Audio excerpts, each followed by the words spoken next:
Hello and welcome to DFS Coach Talk. I am your host, Josh Davis, also known as Crash, and we have a very special guest today, back by popular demand, the one and only Joe Servati, also known as Coach. Coach, how have you been?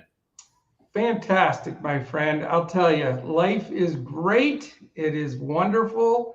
I had to wear my Mavericks hat today because I'm back in Dallas, where I belong. I'm so happy to be back, and life is just fantastic. I'm very blessed, very happy. And the only thing is I miss my family at DFS Coach Talk. I miss you two guys, especially. And all of our family there. I see, Doug L in there, Rose for old time's sake. I just miss the family, but everything's awesome, man. It really is. That's awesome, Coach. And then, of course, we have our NBA expert, Deb Lutz, also known as Deluxe. How are you doing today, Deb? I'm doing great, except I apologize. I'm the one causing us to be late. I got my time zones mixed up. So it's all good. You're in the crazy state of Arizona where time zones are just whatever they want them to be, I guess. Exactly. Yeah. So, all right. Well, we are here for the NBA Finals. It's game one tonight, 8:30 p.m. Eastern. So I know everyone here is looking forward to that. Coach, I'm going to go ahead and kind of hand things back to you now, and we can just kind of have a discussion in general about the game and the series as well. But we'll just kind of go back and forth and get this thing started. Let's do it. And just one last thing I want to say is I'm just so proud that you guys are doing such a fantastic job. I catch shows on the run, and just Josh and Deb came into Coach Talk years back as members, and the fact that you guys came in and took it over and just they're doing a fantastic job. Couldn't be more proud to have any association with it, and want to do some guest spots with you guys from time to time just to keep in touch. Plus, I miss everybody, so it's awesome to see everybody. So anyway, really, hats off to Crash. I mean, he's really the man behind it all. I'm just filling in every now and then and again, but he's keeping things running, and he's been he and Doug for baseball, they've been doing awesome. Yes, and welcome to the family. Doug L, we know him as Doug W. I changed his name on this podcast from Doug L to Doug W, and I know he's in there as Doug W now. So not on here, but on our Coach Talk. In our Discord, Discord, yeah. Exactly. And he's doing a fantastic job too. So awesome that you're part of it. The boy from Cali, what the heck is going on? Look at this group. Power's in there. King of all trades. Let's go. It's NBA Finals. This is a tradition. We're going to do this forever. I don't care if I have to wheel in with a wheelchair. I'm doing this with you guys on the road. Yeah. Well, let me just. We were nailing it. We were nailing it last year. Now, the funny thing is this year, so last year was pretty obvious, right? Because, Crash hates the Celtics, so I had to take the Celtics all the time and talk about them. This year, who's your favorite team, Crash? I don't really have a strong preference either way. I guess I kind of lean towards Denver just because they haven't ever been there before. Yeah. But Miami, they were there, but they lost to the Lakers, of course, and it was in the bubble, so it's kind of a little bit of a different situation too. So I won't be upset either way, really, because I kind of have been cheering for Miami a little bit since the Bucks lost, and it just kind of always makes you feel better to know that you lost to the champion too. So that's true. What a playoffs it's been, though. Oh my gosh! Man, it's been unbelievable. Crazy. I mean, I've got to say, and listening to you guys with the Coach Talk stuff, it's awesome. But just watching it, I watch all the different intricate parts of the game, and the strategic aspect of what Spoelstra's been able to do. Sure. As an 8 seed with Miami to get them to this point. He's just such a maestro out there, man. He's so much fun to watch. Phenomenal. Yeah. I mean, really, with the roster that he's got, so it'll be interesting to see. And I hear Tyler Hero may be back for Game 3. So correct. Yes. That's also kind of an interesting development. But I don't know. Can anyone stop the Joker?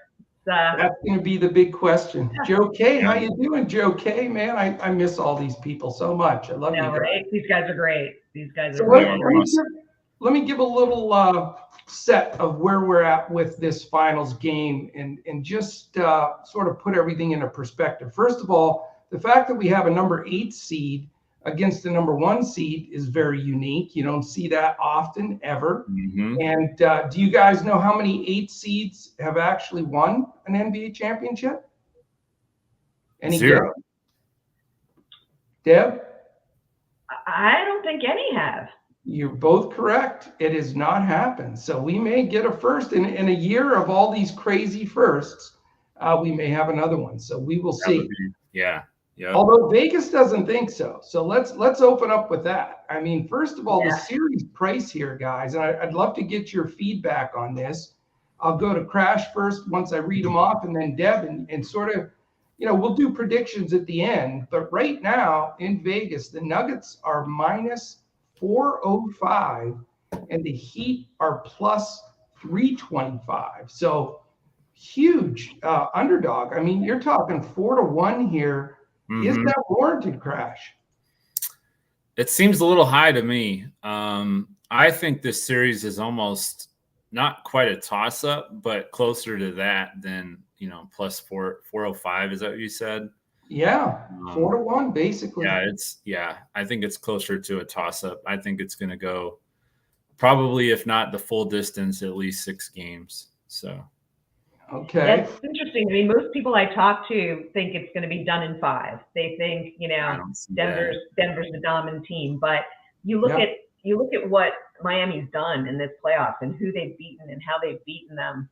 I am not ruling them out. In fact, so I put a little bet on Denver at the beginning of the season to win the championship. Oh wow! Did you really? $50 to pay out. Pay out $950, and I've been, all along. I've been watching it, and they were looking good, and Murray was back, and they were, took the division, etc. And at the end of this series, and I knew that they were going to crush the Lakers. And at the end of the series, I was able to get instead of 20-1, I was able to get 11-1 cash out, and I did it because. I just, they've never been in the fun. They've never won it. This coach is not as seasoned. They do have all the players there, with the Joker and Murray. But you just in the finals, the Heat have been there. They know Jimmy's been there, Spoelstra's been there. All these guys. I mean, Duncan Robinson's been there, and they know how to win. So, I cashed out. So call me chicken, but I think this series is a lot closer. I agree with Crash, 6 or 7. Yeah. I do not think that that Miami rolls. Yeah, I mean Caleb Martin. I think he's probably one of the only one of the guys that doesn't have much experience. Because he was with the Hornets before? Yeah. He got cut by the Hornets, so it goes to show you what unbelievable. But he just seems undaunted no matter what the stage is. So I wouldn't worry about him at all. I got to bust him for Deb here, like I used to do with you, Crash. Phoenix Suns, I'd like to report Deb Lutz. She bet on the Denver Nuggets to win the West. Can you please revoke her partial season trouble, ticket? You can direct that straight to Coach. Yeah, I guess I didn't remember that, but I guess you picked them to beat the Suns then when they're in the semifinals. I did. Yeah.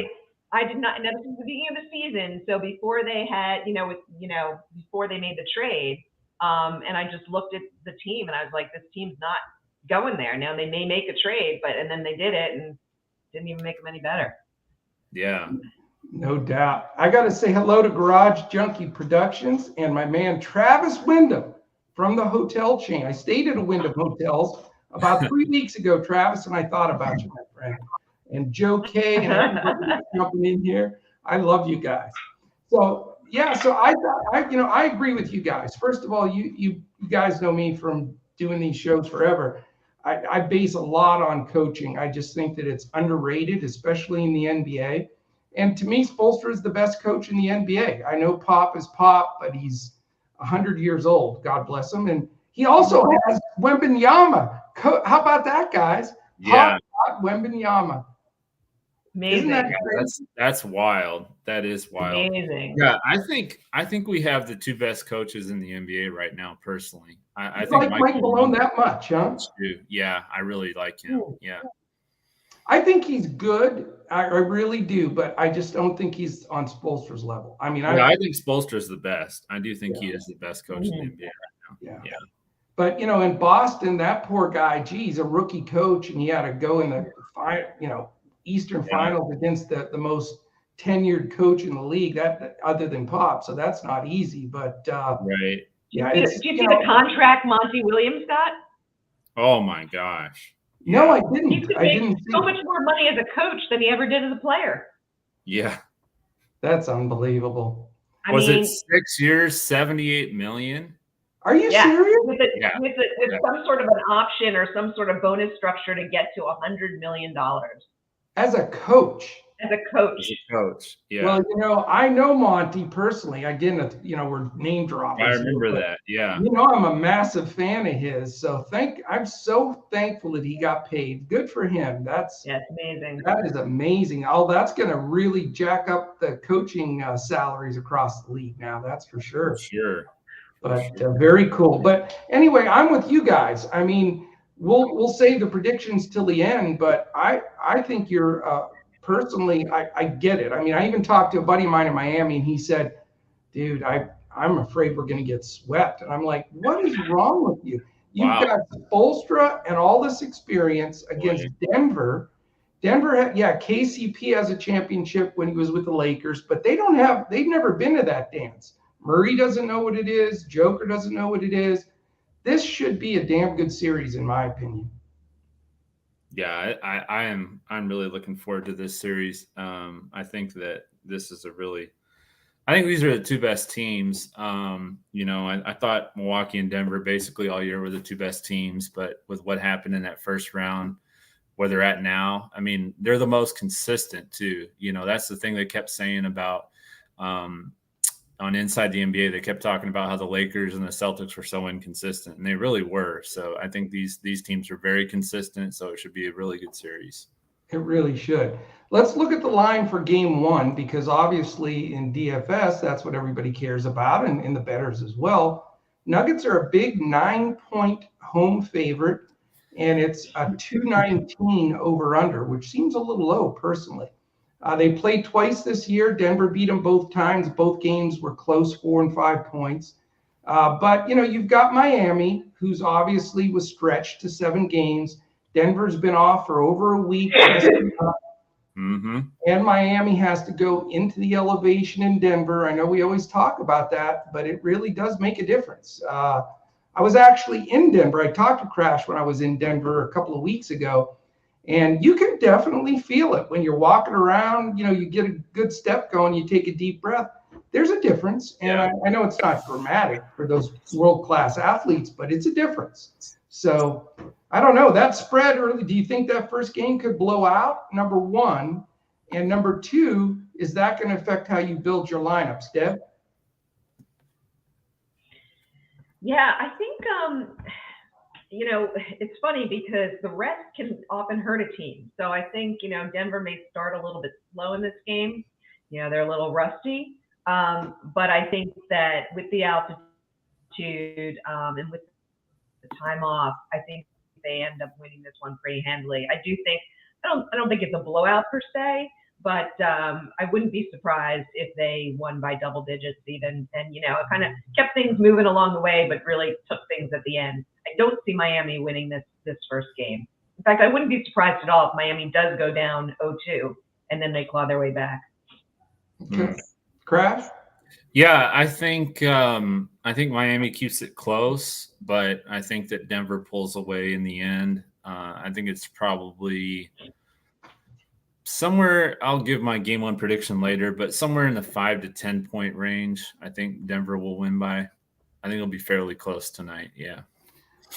And for me, I think this is the game that Miami could steal. And here's my reasoning. I have several things. Number one, Spoelstra's from the Riley School of Coaching, and the psychological aspect you cannot underestimate. All of the little intricate things that Spoelstra does are right out of Pat Riley's. If you read Showtime and a bunch of the Pat Riley books, like, for example, playing in Game 7, they had a team meeting before they went to Boston, and they said, pack for Denver. We're flying right straight from Boston to Denver. Here's the itinerary. He just acted like it was no big deal, like they're moving on. And just all those little things work on your headspace and the confidence and thinking. And I guarantee you what he's sitting on is every single person, every pundit, if you will, is picking Denver. Denver in 4, Denver in 5 is the favorite. All these things are going on. So he's using all that. They're counted us out. They think we're dead. We're blah, blah, blah, on and on. And I think he's going to use all that. And I think Deb hit on an important part. In basketball specifically, because it's such a feel and timing game, being off 7, 8, 9 days, whatever it is, that takes a while to get a rhythm and a feel back. I don't care if you're at home or not.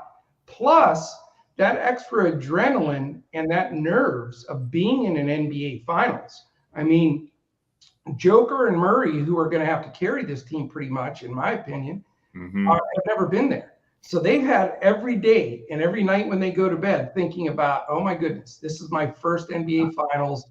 I'm going to be remembered for this. This will be part of my legacy.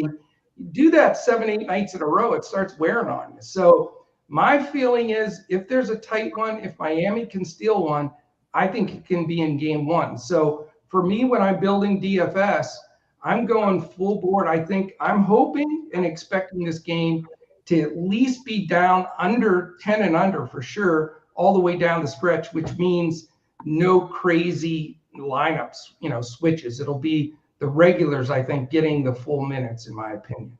Yeah. So for what it's worth there. I real quick want to say hello to KOS, King of Smack, one of my favorite all-timers for sure.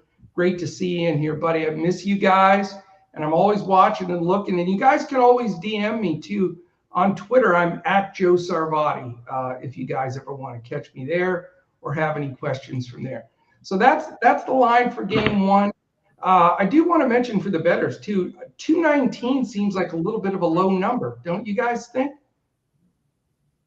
Yeah, I mean, Miami's good defensively, and the thing is, it's like I was just looking this up. Miami allowed the 3rd fewest fantasy points to point guards and the 2nd fewest to centers. So those are the 2 that we just talked about, Jokic and Murray. So it could come down to the others, as Shaq likes to refer them as, and the others will be big, especially at home for Denver. So, it could be one of those Bruce Brown, Michael Porter Jr., and Gordon type plays that kind of makes the difference tonight. What do you think, Deb? Yeah, I saw that stat as well. I was very interested in that. I think for me, it's a very different type of game for Murray. Murray had his way in the last series, and it's a completely different story. And I think that's going to be, to me, that's the big difference in this series. Because I think Joker's still going to get his. I mean, Bam's a great defender, but they have nobody after Bam. And Bam's just not that big.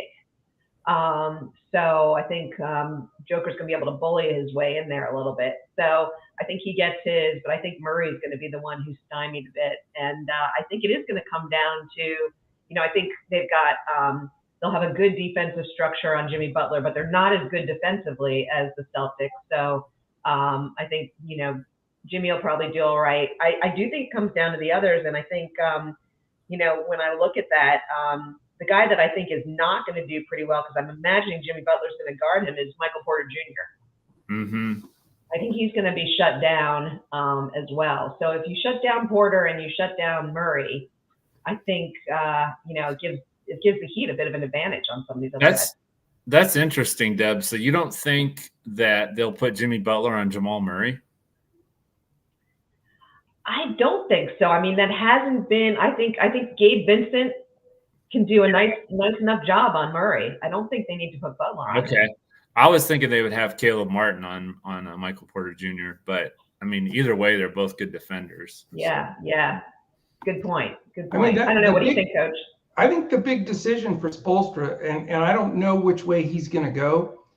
I'd put Butler on Murray because I think that's a key. However, if you really need Butler to score, which he needs to, you want him to be a little bit fresher. So I'm thinking he may do a mixture, sort of a hybrid of that. Maybe play a few different guys on Murray, like Martin, etc., and then down the stretch put Butler on him. Because if Butler has to chase Murray the whole game and you're still wanting 25, 30 points from Murray or from Butler, it's a fine line, And Murray's one of those guys that is streaky. So if he starts getting off, they're going to have to switch Butler on him regardless. But we'll see. He may start out with him. That's going to be the big decision. And you can look everywhere you want. You're not going to find that because I looked. And it hasn't been decided yet, and Spoelstra's not going to share that. So, he's not going to share it, right? Or if he does, he's going to be lying because we'll see how it happens, when they get out there. But yeah, and he said we're going to need 5 guys to guard Jokic, so we'll see how that works. I'll tell you what, I think that's the other thing that my buddy that I was saying thinks that they could get swept in Miami. I don't know if that's just fear of another team, but if I had to pick 3 guys out of the NBA to guard Joker, one of those 3 would be Bam. I know he's a little smaller in stature and weight and all that, but he's not small. And he can jump out of the building. And you're not going to find a big that can range out and guard the 3, get over a pick, guard a pick and roll at times. And, he's certainly Joker's going to post him up a little bit, but it's not like he's posting up a 6'8" guy. I mean, Bam is still 6'9", 6'10", and with those extremely long arms. So I don't, everybody's saying the Joker's going to completely dominate. I don't agree with that. I think you put Bam on him and you flash some help because Denver has a few guys that you can leave. Aaron Gordon does not want to shoot the ball outside of the paint. You're going to have other guys that are going to chuck and duck a few shots. So you're going to be able to double down on Joker, and he's going to have to kick it. And I agree with what Deb said. I think somebody's going to have to step up from Denver if they really do want to win this series. And it might be Porter, who I don't like. Me, I'm not a Michael Porter guy. But, it could be him. Is it going to be a KCP, somebody like that? Aaron Gordon's got potential, but his is in the paint. Yeah. So that's going to be an interesting dynamic for sure. I think they're going to get a lot out of Bruce Brown. I think he's going to play a few more minutes, maybe closer to 30. I think he's gonna be someone who can actually make a difference. He's a sneaky guy if you're playing Showdown Captain because he's going to be a little cheaper than a lot of the guys. And I agree with you, Deb. I think he's going to see 30 minutes a game. I really do. I think he's a key component.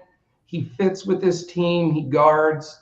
I think he's just a good fit. He seems like he would be a perfect guy for the Miami Heat because he fits that whole culture, Yeah.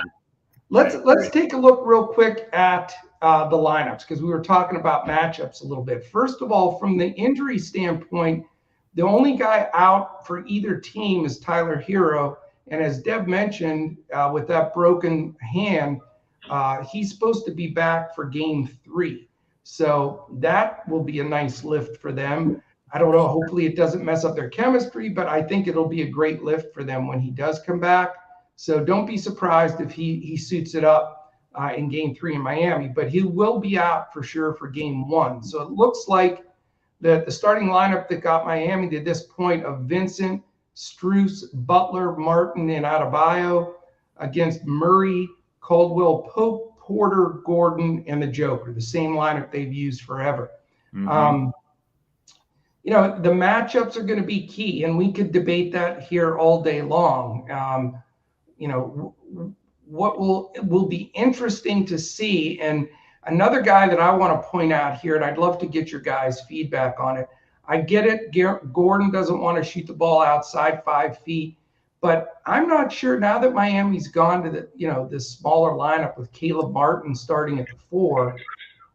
Aaron Gordon could be a stinking beast in the paint. I mean, I'm looking double-digit rebounds. Deb, what do you think? Yep, I'm right there with you. He's another. I mean, I just think he's got the ability, right? Yeah. I mean, he can step out and hit threes. He can, but in the paint, I'm not sure that Miami's got anyone to stop him. I don't think so either. I mean, maybe Kevin Love will play a little bit, or Highsmith or somebody that's a little. I don't know. Yeah, I don't see them relying on Highsmith too much. I hope not. They get into trouble. Yeah. His Aaron Gordon's line is only 5.5 rebounds, so that could be a nice little play there, Coach. Yeah, I think that's a smash. I mean, if people aren't, he's a big dude, and he can talk. I mean, the dunk guy, he can jump out of the building. He'll get every rebound. Caleb Martin also, for his size, is a terrific rebounder, but he hasn't had to face up against Gordon. I think, you may want to go under on Martin's rebounds after he had 15 or whatever the other day, and over on Gordon's. I think that's a little bit of an advantage for Denver. Right. Yeah. Boy from Cali was saying that they could put Kevin Love back in the lineup, but he's too old. He's going to get worn out way too quick with Gordon just running all around him. I could see him playing I don't think 10 minutes or something, Yeah. I wouldn't use him in DFS. He doesn't have the speed to keep up with Gordon. Right, exactly. Yeah, Gordon's so quick on those rebounds and stuff. I just don't see him making the big difference. I'll tell you, though, if they're getting smashed on the glass, because of the Gordon Joker big guys, and, they need a body, Kevin Love's one of the best rebounders that have ever played. And with that great outlet pass, I don't be surprised if he gets in for 10 minutes. He's probably going to be he'll get in. He'll definitely get in, but he didn't play a second in Game 6 or Game 7 in that Boston series. He did not see the floor. So I know. That should be interesting. Yeah, I'm sure if Bam gets in foul trouble too, he's going to probably get some extra minutes. It could be. I mean, we'll have the big fella there. Let's talk about this real quick, and you guys can give me your output. So the rotation looks like this. We talked about the starters for Miami. Who do you think out of this group off the bench is going to have an impact for Miami? Kyle Lowry, who looks awfully chubby to me, or is it just me? Duncan Robinson, obviously. Highsmith, who we sort of agree is going to maybe not get in there. Kevin Love, and then Cody Zeller. That's the group. Crash, do you think anybody is playable? I think Duncan Robinson. I mean, he's a better shooter than Austin Reeves, and you saw what he did to the Nuggets. So I think that Duncan Robinson would be a pretty good play. 6'3", though, on DraftKings. That seems a little much. It's a little steep. Yeah. What do you think, Deb? Yeah, I agree. Robinson. I think Lowry's a veteran. He's been there too, and he'll get his. I think he struggled. He certainly struggled when he started the last series. But coming off the bench, I think they found the right role for him. So I think he'll have an impact as well. He's got pedigree. He's was a key to the championship that they won in Toronto. He just looks older and a little. He's not getting as many minutes. I think he's a little out of shape, but I think if they use him in a little bursts, the problem is he's 7'8" on DraftKings, and Strus, for example, me, I'm a Strus guy. I've been touting him since he never even got in games for Miami. He's only 7'2", so I don't know which way would you lean that way, Deb? I actually like Strus in this series. I think people are going to underestimate him because he really has not done anything in the playoffs. But I actually think that I think he's. If I look back at the season, I think he's played pretty well against Denver, and I think he comes back. I think he plays an important role. I do like him. I agree. Yeah, you were talking about Lowry. He killed the Bucks when we played him. But he hasn't looked the same ever since. So he's 37 years old. Right. He could be wearing down a little bit as the playoffs go on. Exactly. All right, let's look at this Nuggets bench. It's Bruce Brown, who we all agree is a huge key to this series. But this is where, again, the people that are already cashing the checks on the Nuggets here, the rest of the bench doesn't make me jump out of my seat. No. Jeff Green, Christian Brown. It should be Braun. So somebody needs to tell him it's Braun, not Brown, even though it is Brown. Reggie Jackson, Peyton Watson. I mean, their bench is thin, in my opinion. Don't you think that?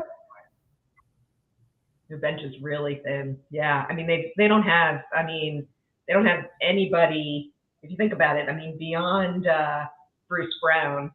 I don't think Brown, the other Brown, gets much playing time at all. I mean, he's like, practically a rookie. Is he a rookie? What about Jeff Green? Yeah. Yeah, I think Jeff Green. I mean, Jeff Green's that service. Jeff Green is like the Kevin Love of, I mean, he'll get 15 to 20 minutes, and he'll throw up a couple of shots. He might hit a three. He'll get a few rebounds, but he's just in there to give Joker a rest. They're not gonna run much offense through him. I don't see him. He's kind of the last guy. I mean, what is he on DraftKings? 3-3. See, the reason that's I'm a little pricey, honestly. I mean, yeah, I agree. Oh, that's in the captain spot, Coach. He's 2,200. Okay, 2,200 in the utility. I mean, yeah.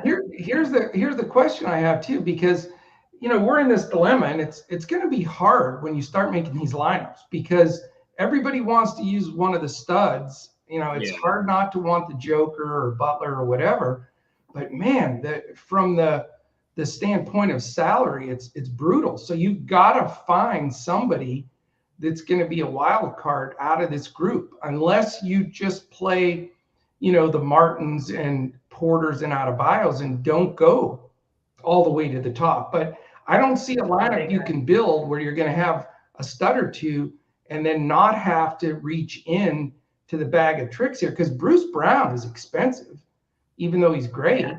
And so, I mean, everybody's going to have to hold their nose and play a Duncan Robinson or Kevin Love or Jeff Green or Christian Brown or one of these dudes. You know what I mean? Yeah. For sure. And you got to pick the right one. That's the tough part. I think that's going to be the differentiator right there. Anything else on these two teams from a bench standpoint that you guys wanted to throw out there?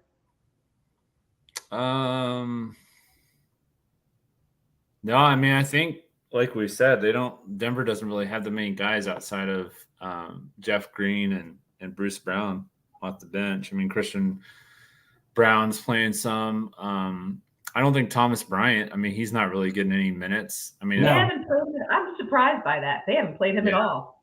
Yeah, they haven't played him at all. So. He can't defend anybody. No. But if the Joker got, would suck. But if he got hurt, or if he got or something, they'd have to play him. I think it'd be Jeff Green. You think so against Bam? Oh yeah, Jeff Green's decent side. I mean, it's not like Bam's 7'1". I mean, he's small enough. Yeah.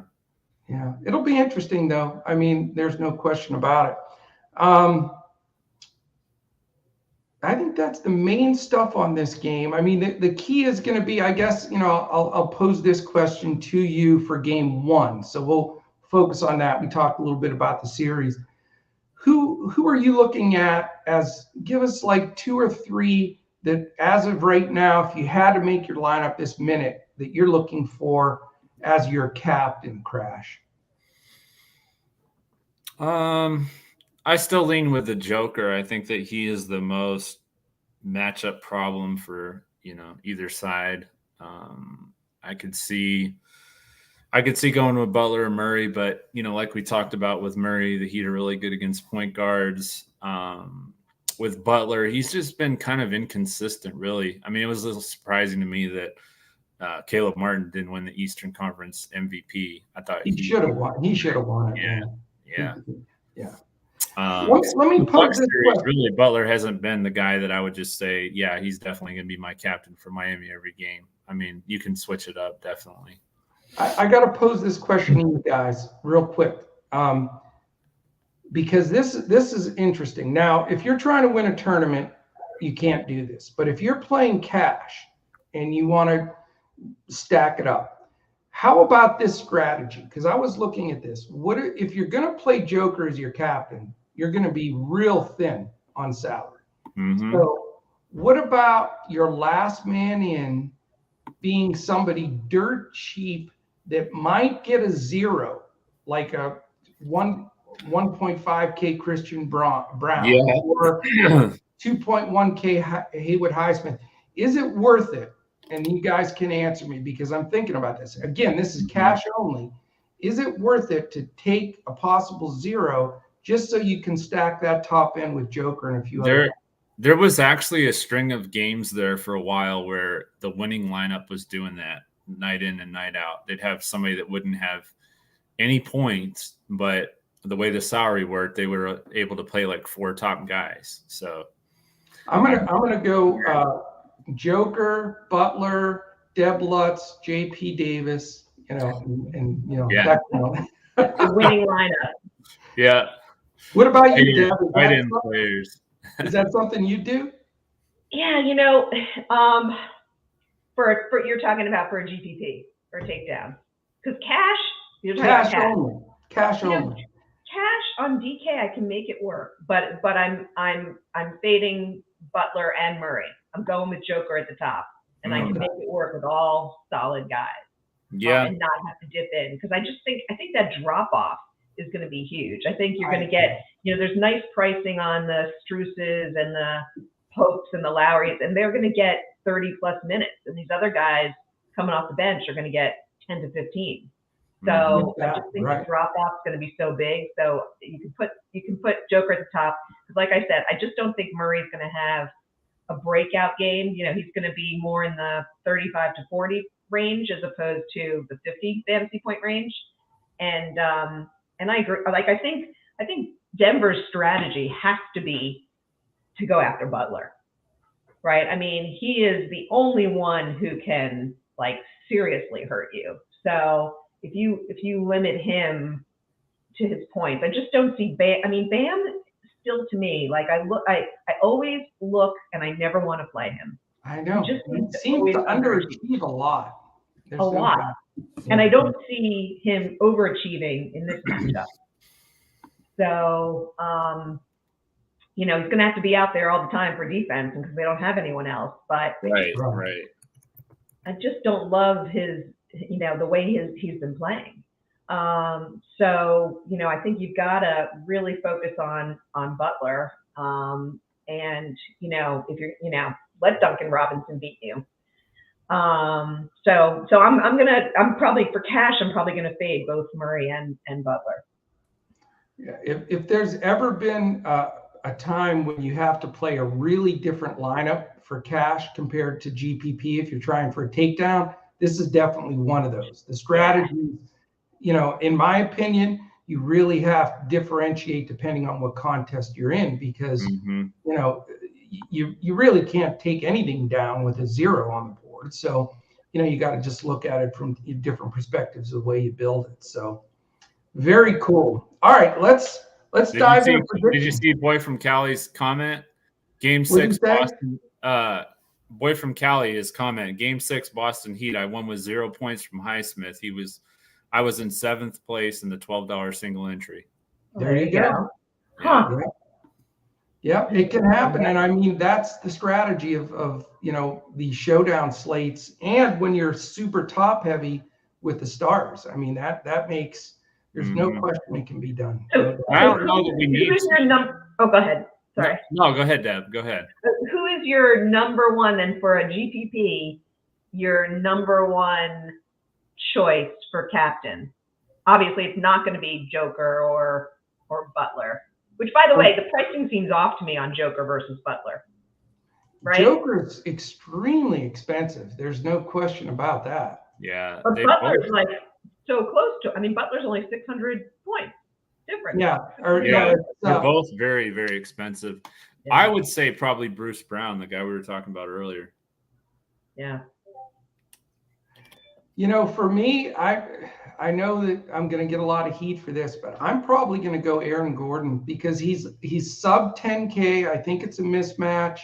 If he doesn't get 10 rebounds, I'm going to be surprised. And I just think I want to try to get the Joker or Butler. I'm not sure who I'm going to use in that power role, but, probably, I'd love to have Joker, but it gets so difficult. That's the tough part, Yeah. I have Gordon as well. I think he's the guy tonight that could be a little bit, people Sneaky. aren't going to quite pick up on it. Mm-hmm. Yeah. It'll be fun. We'll see how it rolls. But all right, how about we just dive right into predictions, and then we'll call it a mix here. So give us game 1 and series predictions, Deb. You're on the clock first here. Okay. Game 1, Denver. I think Miami. I'm going to bet on Miami to win the first quarter, and then I think by the end, Denver wins by 8 to 10. And I'm going to say, I'm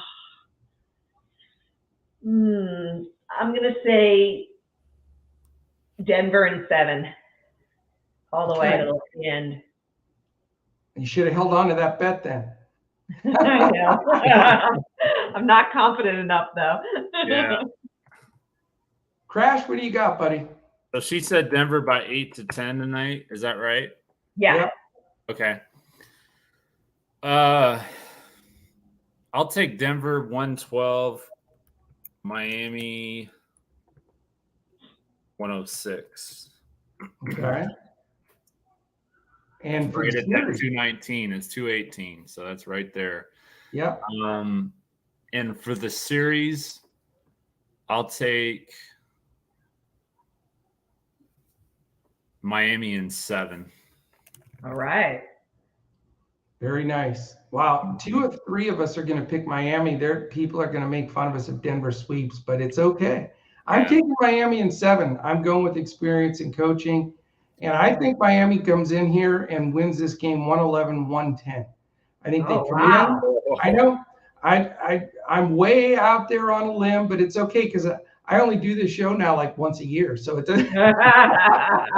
No accountability. No accountability. No accountability anymore. So I can just disappear. But no, I think it's really down to the wire tonight. Either way, I think they cover the spread. I think Miami has a chance to win it. And I think it's going to be a long series, whether it's Denver in 6 or 7 or Miami in 6 and 7. I just don't think, what everybody's predicting, Denver in 4 or 5 is really going to happen. Not with the experience, the guts of guys like Butler and Lowry and even Love if he doesn't play. These guys are experienced winners with the right attitudes, the right locker room. And that goes a long way in the playoffs, and especially in the finals. So, but it should be a lot of fun. That's for damn sure. Yeah, for sure. And I don't know that I mentioned this yet on the podcast, Coach. So let me go ahead and mention this. If you're new to DFS Coach Talk, if you haven't joined us, we announced this morning we have our new membership rates. So for $4.99, basically less than a cup of Starbucks, you can get a week membership with us. And then $14.99 for a month, and then you can join us for the whole year for just $99. So definitely, if you're interested, join us on Twitter. Send us a DM at DFS Coach Talk, and we'll be glad to get you in our Discord. Fantastic. Most fun in DFS. Yeah, absolutely. Absolutely, for sure.